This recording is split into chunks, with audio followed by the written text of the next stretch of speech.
All right. Thank you. Thank you so much for joining us. We're excited to have everybody here for our Meet the Candidate for the Electric Auto Association. And I'm just thrilled that we have 11 amazing candidates that you're going to be hearing from.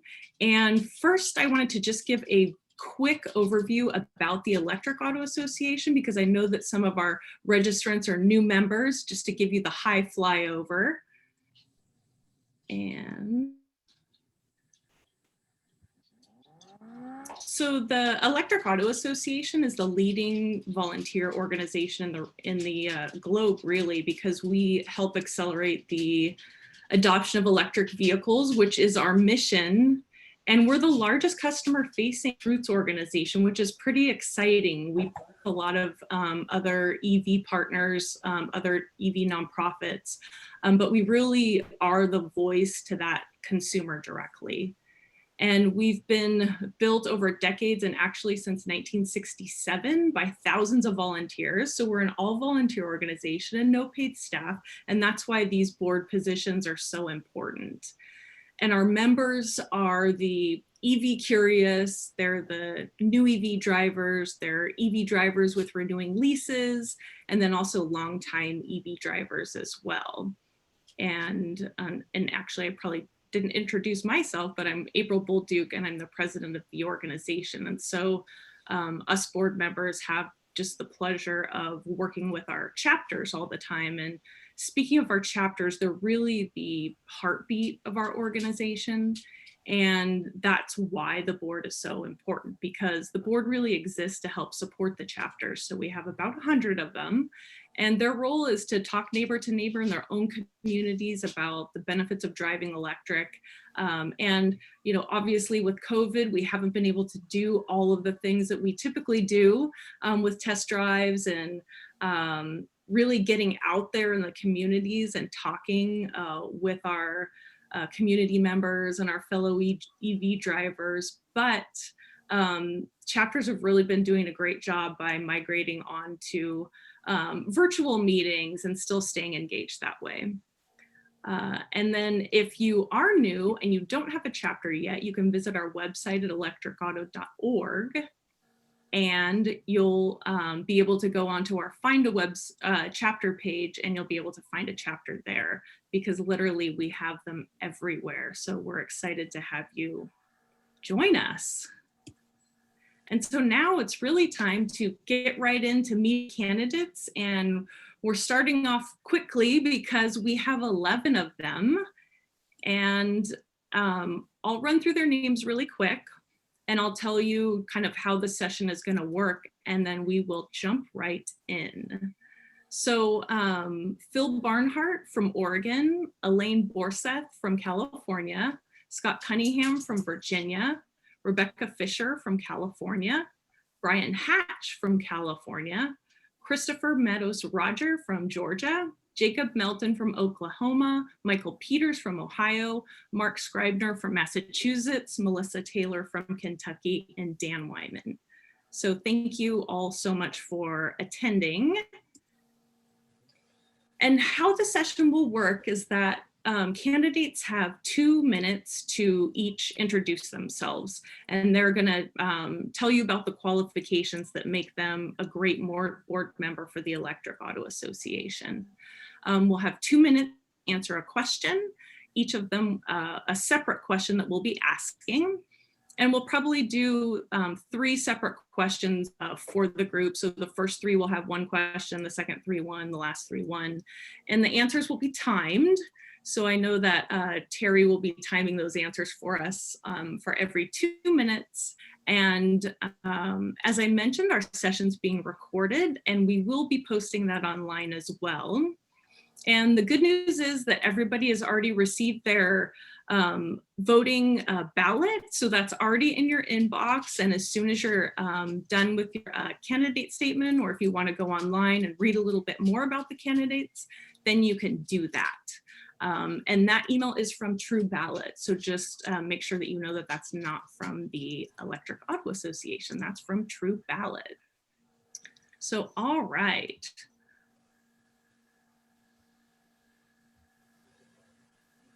So let's go ahead and meet our candidates. And as I had mentioned, we are going to, actually, Elaine, I'm going to have you go first while my video for ready. So Okay. each candidate will have 2 minutes. All right, great. So I'm Elaine Borsett. I'm currently the president of the EV Association of San Diego. And I'm also the, for the last year, I've been the membership chair and vice president of Electric Auto.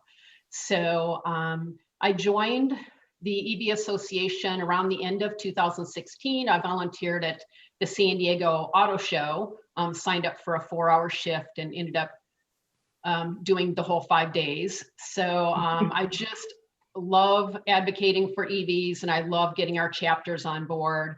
And one of the things that I'm looking forward to do is continuing our success. Just in the past year, we've increased membership by 20%. We used to add 1 to 2 chapters a year, new chapters, and we're currently adding 1 to 2 new chapters a month, many months. So that's my passion, is to just keep that going, keep that growing.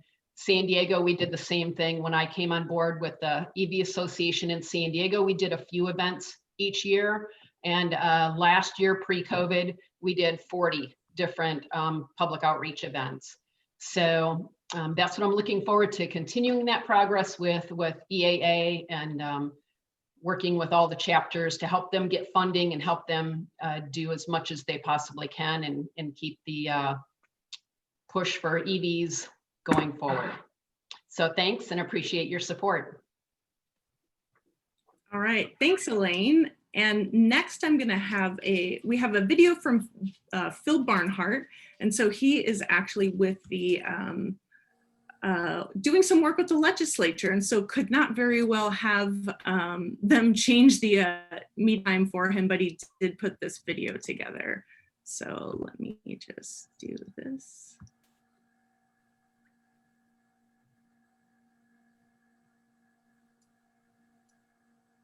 And can you see my screen? No, not yet. Not yet. Oh, there we go. There we go. Perfect. All right. No volume though.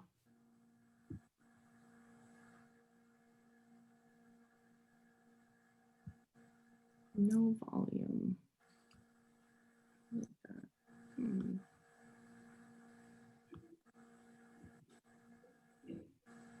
And before that, I was a member of the Eugene School Board. Can you hear now? And practiced Yes. psychology Start that and over? law. Yeah. Thank you. Good afternoon. I'm Phil Barnhart from Oregon. I've been a member of the Oregon legislature for 18 years, leaving in 2019. And before that, I was a member of the Eugene School Board and practiced psychology and law. What I've discovered in the process of winning 11 elections and also running professional organizations is how one goes about organizing volunteers to get work done.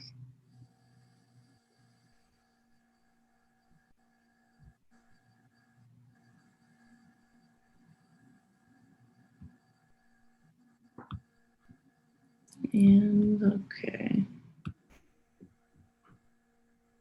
Of course that would happen. Yeah, not sure how. Yeah. Okay. So I'm just going to go ahead and stop that, and then we are going to go on to the next one.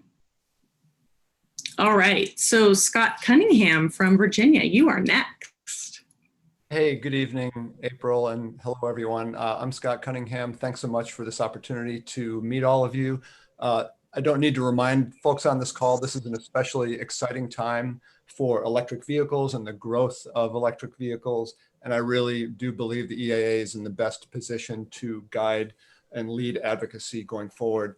A few key things in my background. I am a career Navy officer and a senior executive in the Department of Defense. Analysis is my business. I truly enjoy writing and speaking and generating strategic plans for large organizations. I'm super passionate about electric vehicles, having purchased in 2017. And as my wife will probably remind anybody, tracked the solar impulse aircraft as it traveled around the world, very excited about the technology that underpins everything that is involved with electric vehicles.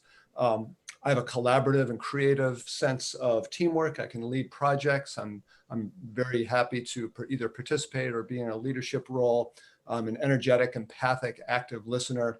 And I really do also enjoy writing on complex topics, whether for the spoken word, for letters, for online media, or long form information papers that are persuasive.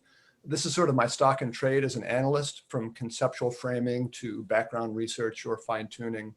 I have the skills and the deep experience for long-term strategy development. And whether it's for next year's plan or for establishing new ways to execute the association's vision, and also to grow stronger with association partners. So thanks again for your consideration, and look forward to hearing from the rest of the candidates. Thanks. Thank you so much, Scott. And now we'll hear from Rebecca Fisher. Good evening, everyone. Thank you so much for having us. My name is Rebecca Fisher. I started my career off working in the Obama administration on the climate negotiations, and kind of learned firsthand the importance of local level action. And recently, well, somewhat recently, about 2 years ago, moved back to the Bay Area and now working on local electric vehicle adoption. So my day-to-day is spent working on grassroots level electric vehicle adoption and education. I help run a program here in the Bay Area called Clean Cars for All, which is an income-based program. And I oversee all of the outreach and partnership work that we do around that program. We offer up to $9,500 to income qualified residents to buy a new or used EV. And so I have a lot of experience helping customers who have not been a part of the EV revolution to date get into EVs. I think that that is a key component of the next several years, particularly here in California as we prepare for our 2035 ICE ban, is making sure that low-income folks are not left behind like they have been in the past. And that's one of the added values that I see I have in serving on this board, is that I come at it with a perspective of the economics behind the decision to drive EV, but also with a racial and equity lens. And again, I'm a professional. I write all day long. I dive into analyses in Excel, and I also do a lot of work with social media and news media, and have experience doing all types of outreach. My main goal in serving on the board is to provide my experience to the vast kind of group of the Electric Auto Association, but also learn a lot so that I can apply that knowledge in my day-to-day in my work. So thank you so much for having me, and I look forward to hearing from the other folks as well. Thank you so much, Rebecca. And so for 2 minutes again would be Brian Hatch from California. Thank you. Brian Hatch. I currently reside in Long Beach, California. I'd like to contribute my time and energy to improving the Electric Auto Association. At 80 years of age, I still have a lot of energy and enthusiasm to devote to the cause. I'm retired law. Forte was making things happen where creating and passing laws were concerned. I'm sure there'll be ways that I be able to put these skills to work with the organization.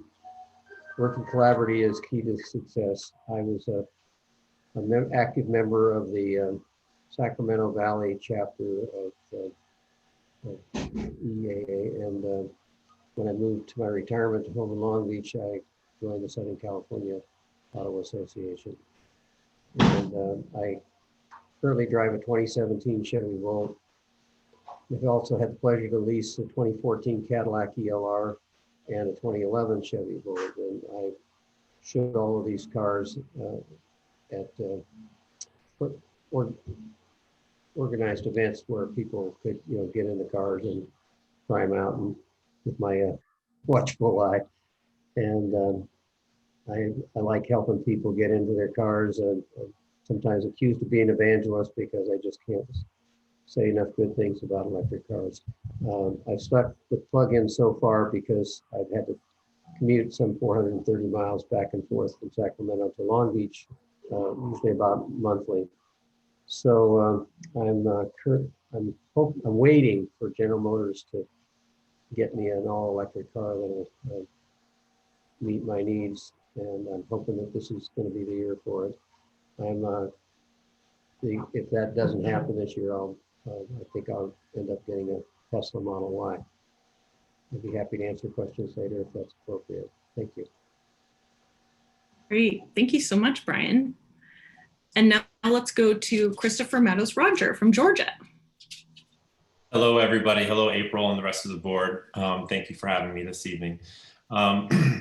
So I am a realtor based in Atlanta, Georgia, and some of you may be wondering why that's relevant to electric vehicles.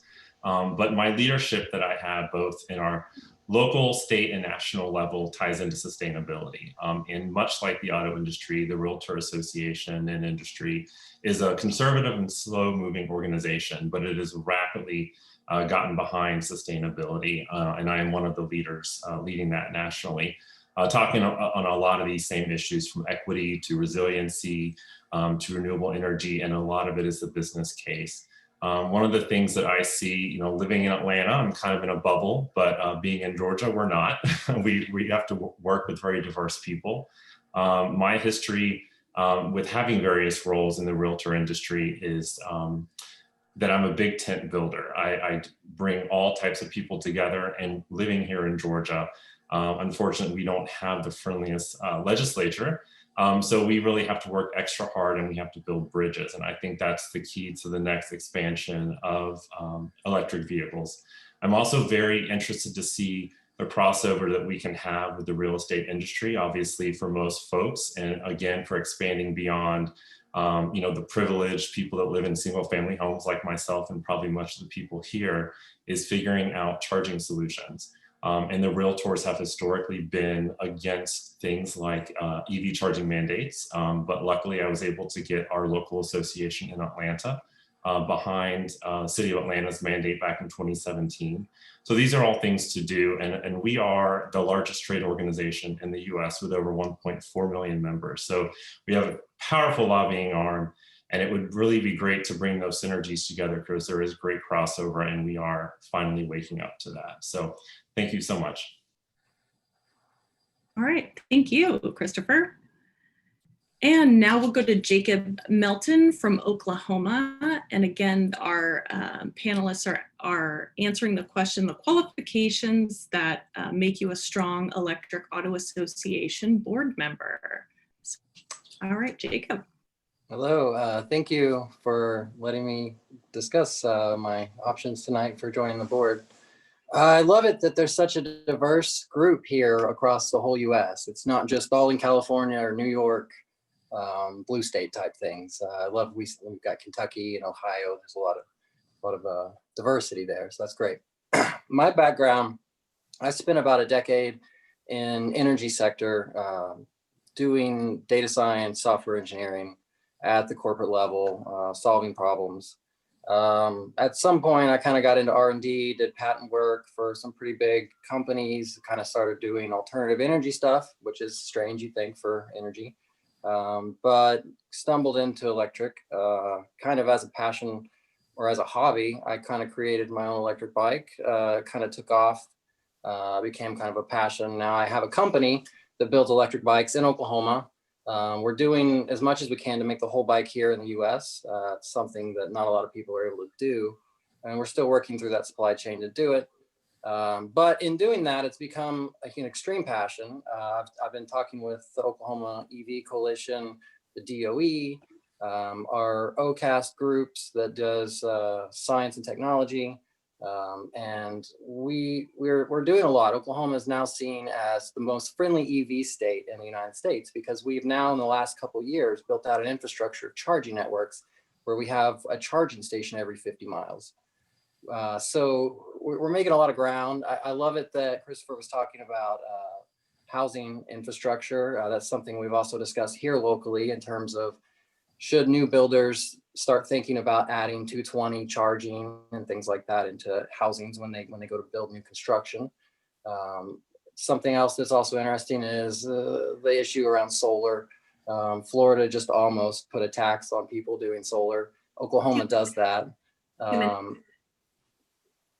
Sure, thank you.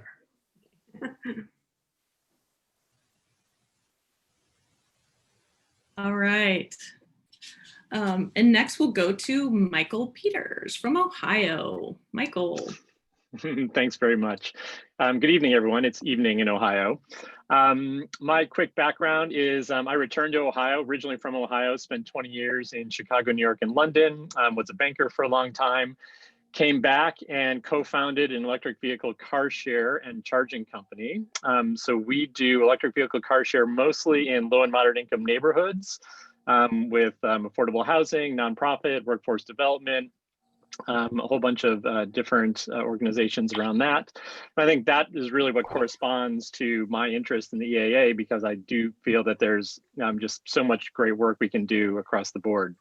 You know, in terms of my qualifications, have spent time on numerous nonprofit boards, was the treasurer for a nonprofit for a long time, was chair for a couple of different nonprofit boards, so very familiar with that, the way nonprofit boards work. Also have, for the last 3 years, led Drive Electric Northeast Ohio, which is a grassroots advocacy and effectively EV car club. We are affiliated with the EAA. We have many members who are also EAA members.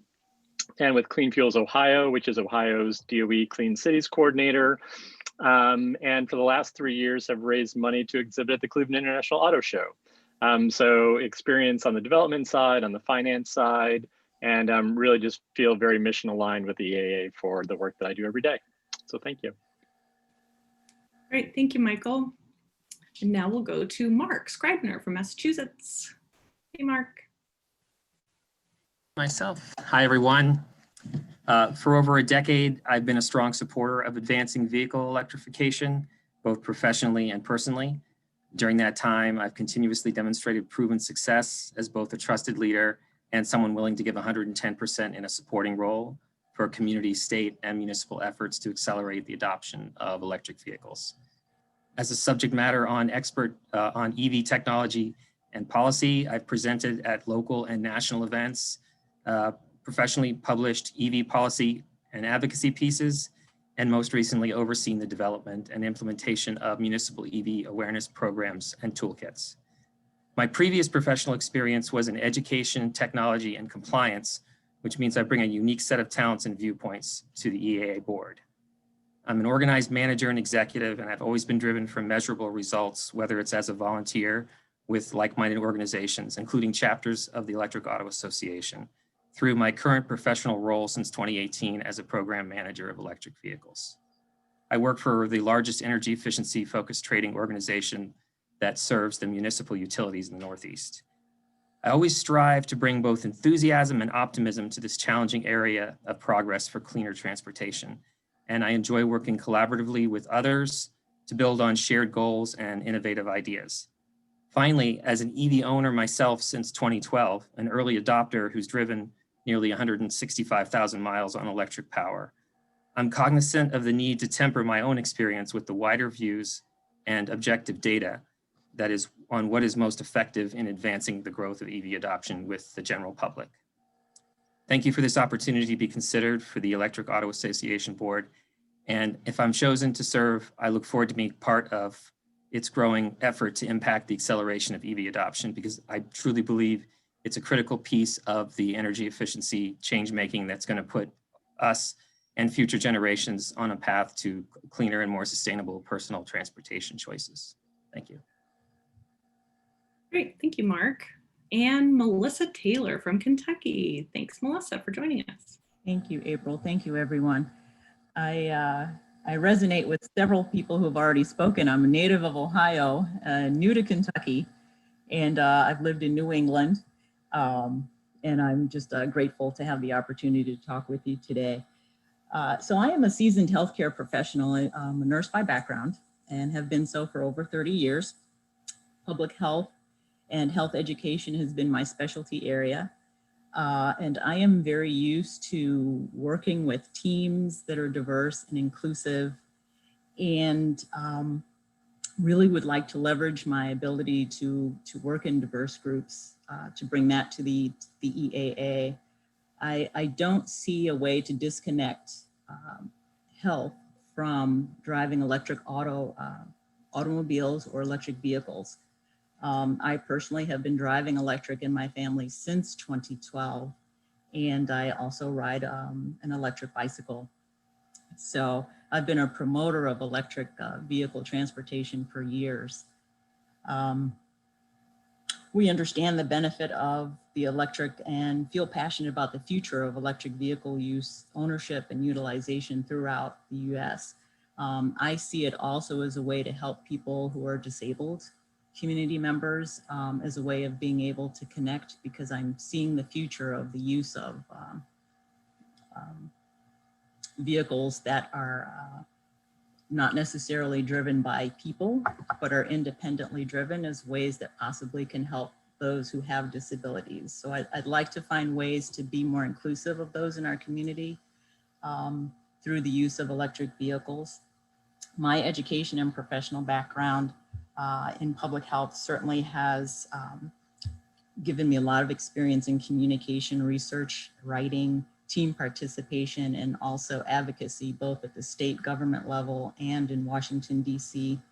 I do have experience in event planning and have supported several of the electric vehicle community education events over the past several years, and fundraising efforts of academic organizations and businesses. So my hope is that my background would be leveraged to help our chapter evolve Kentucky, grow and succeed, but also to... And is that, I think that was 2 minutes that you said, Terry. Yeah, 2 minutes are up. Thank you, Melissa. Dan Wyman.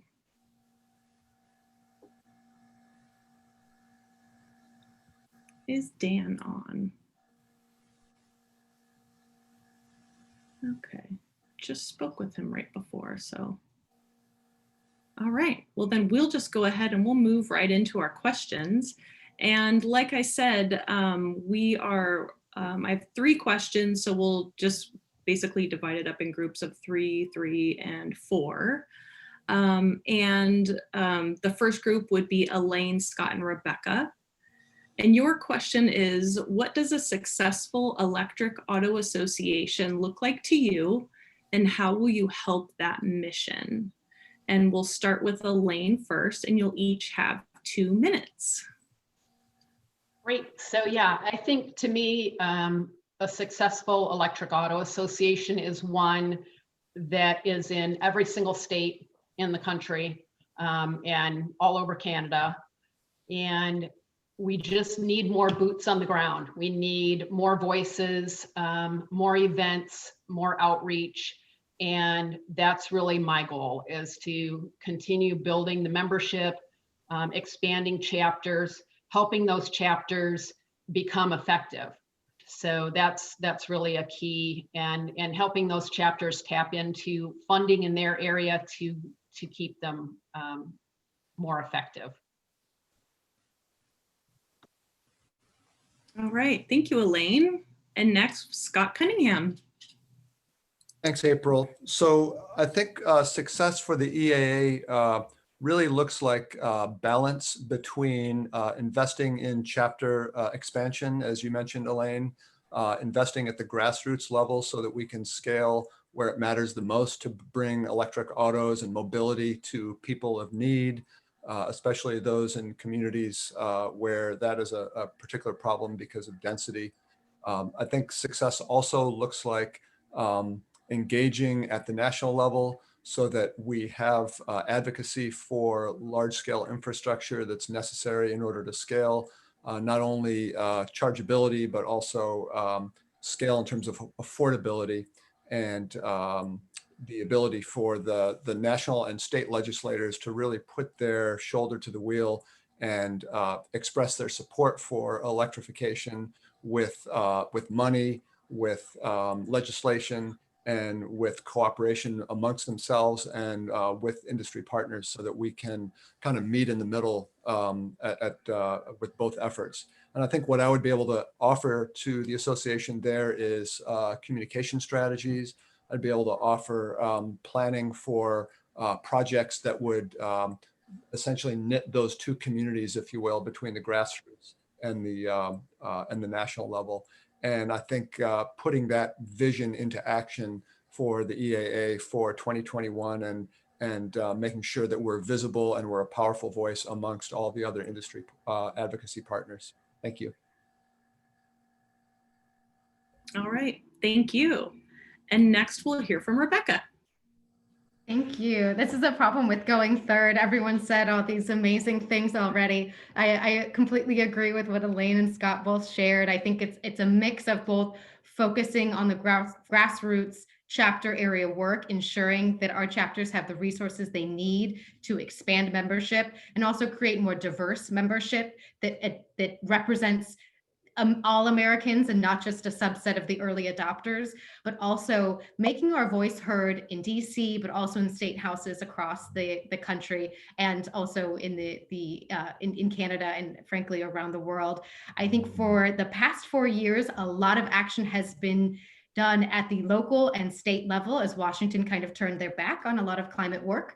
Now we need to take all of the amazing lessons that all of our chapters and local and state governments have learned during these 4 years and really translate them into actionable policies for the federal government to kind of take and really expand on kind of learning from the lessons that we have here at the local level. And I would say that the main way that I can contribute to that effort is that I've had a lot of experience organizing community events and engaging and empowering community members to really influence how policy is developed to assist them. Doing needs assessments, making sure that the outreach that we do is representative of the types of priorities that actual EV drivers, particularly EV drivers that are new to EVs, represent. And then also the national component, I have a deep understanding of how the federal budget process is done. I worked at the US Treasury Department for 4 years, and I also understand the process for policy making at the federal level. And I think having board members that understand those components and knowing where we can plug in and share our knowledge will be key to a successful electric auto association. Thanks. Great, thank you, Rebecca. And before I transition over to our next group, I just want to give a shout out to our board members that have joined us. So Terry Kirsch, who's running the timekeeping for us. She is our treasurer. And then I see some others on here. So we have James Stevens, Shelley Francis, Mark Geller, and then of course, Regine Fellows was our previous president. So glad that she's here. And obviously Elaine is our VP of membership. So great, so let's move into our next question and our next group. Our next group is gonna be Brian Hatch, Christopher, and Jacob. And that question for 2 minutes each will be, how can we best help our 100 chapters succeed in 2021? And how can you best help that?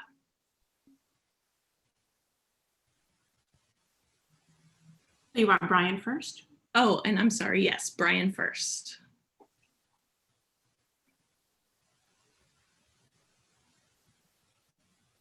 Are you there, Brian?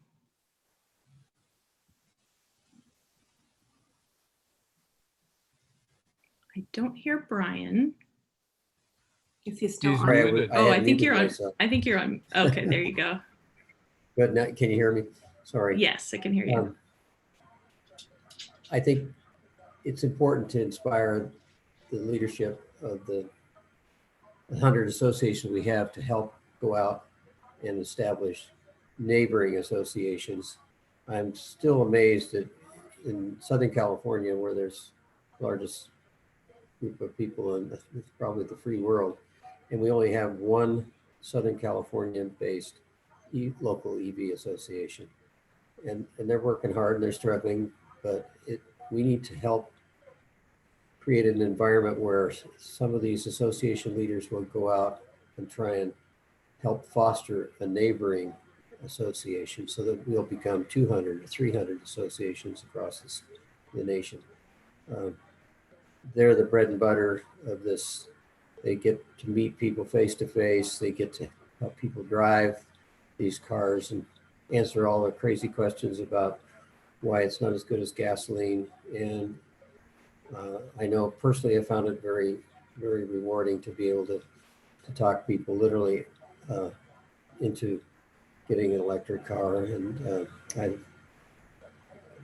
constantly digging to try and find more ways that people can get in. In California, they had to still do, I think, a program where you can get $5,000 cash towards a used vehicle if you meet the standards. And so the application process is a bit daunting. So I reached out to friends, family, and acquaintances and convinced them that they should consider going through this process. And I'm proud to say that we got more than a half a dozen, personally, got more than a half a dozen people signed up and got their $5,000 rebate, not a rebate, excuse me, upfront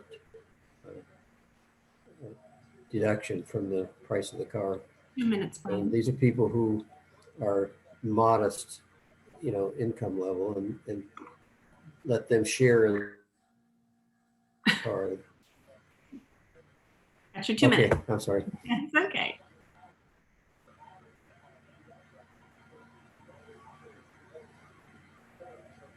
April, you're muted. And now we'll go to Christopher. Yes, so here I think it's the biggest challenge, but also the opportunity is that when we're talking about 2021, we're still in the midst of COVID for at least the first half of the year. And so it causes us to completely redo everything that we've traditionally done, which is ties into greatly how I would be able to benefit that. And I can talk a little bit about what the Atlanta Realtor Association did this year. We are a 10,000 member organization, the largest local realtor organization in the state of Georgia. And we have massive staff and we have lots of events every year. And I was very fundamental in a pivot to virtual this year. And I was also the chair of our member engagement committee. It was a huge task this year, became much bigger than it should have been. But we actually drove and increased member engagement. And going forward, we actually will be in a hybrid model even in the future, because member engagement was so much better with a virtual format added in addition to an eventual going back to in-person. So I'm somebody who has had that firsthand experience this year, even still achieving massive success in a year that maybe for a little bit felt like it was going to be lost. If any of you have maybe seen this, one of the big things actually that Atlanta Realtors led nationally is that we had, during the Black Lives Matter movement, a lot of realtors across the country coming very strongly out with hate speech online. And that was actually not covered by our code of ethics at the time. So people could say racist, homophobic things, even on their realtor business page, and the realtor organization could not take any action against them. The Atlanta Realtor Association wrote a letter urging a change to the code of ethics to the National Association. And we rapidly, in a process of about 4 months, actually just at the end of November, passed a code of ethics change so that now realtors cannot use hate speech online. So even in the midst of a pandemic and a challenge, we're able to come together and get things done. But I think that's going to be our biggest challenge for 21. Great, thank you so much. And Jacob, you are next, and I'll read the question just one more time. So how can we best help our 100 chapters succeed in 2021? And how can you help us? Take it away, Jacob. Right. So yeah, I agree with Christopher. We're still in the midst of COVID, so there's not a lot we can get out and do. We actually did kind of a ride and drive in October here in Oklahoma through our local EB chapter. It's something I sponsored, part of my organization, our bike company. That was very successful. No one got sick. We all had masks and it was safe. So you can do that to some degree, and vaccines are coming, so that's nice. One thing I keep in mind is there's still not a $35,000 or less electric vehicle out there. And so it's kind of seen as 6 figures and up type lifestyle. And so that's something to overcome. And I think branding is important. And I think one way to kind of show people how fun they are, how safe they are, and actually how beneficial they can be is starting young at our school systems. So one thing I think I could be beneficial at is talking tech, talking to different schools, doing kind of web type discussions about how things work, what they do, short videos, things like that.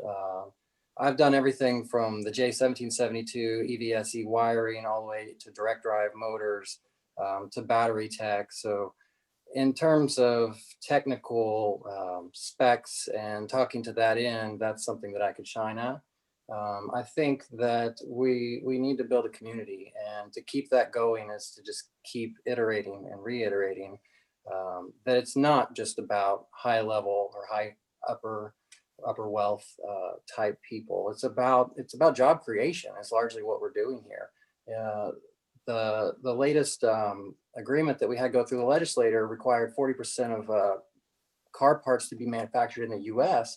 And so that's something that is going to drive supply chain, which is beneficial. And the other thing I'd like to mention is there's something Zeta just came out, Zero Emissions Transportation Association. And they are legislating, or they are going after heavy towards Congress to try to get money. And so I don't know how that minutes, competes Jacob.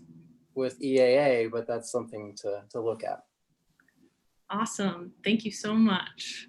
And I realize that there is another board member on here that I did not recognize, and that's Ron Freund. Thank you so much for joining us, Ron. And you all may know Ron, who was the longtime president of the organization too. So he's currently our board member as well. So very familiar with everything that we're talking about here. And this next group, we will do Michael, Mark, Melissa, and Dan. And your question is, what is an area you think the Electric Auto Association can improve? And as a board member, how can you help?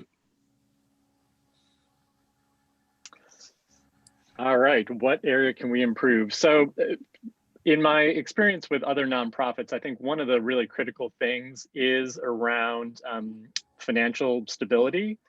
And so for me, making sure that we can serve all of our chapters really starts with making sure that we as an organization are healthy ourselves.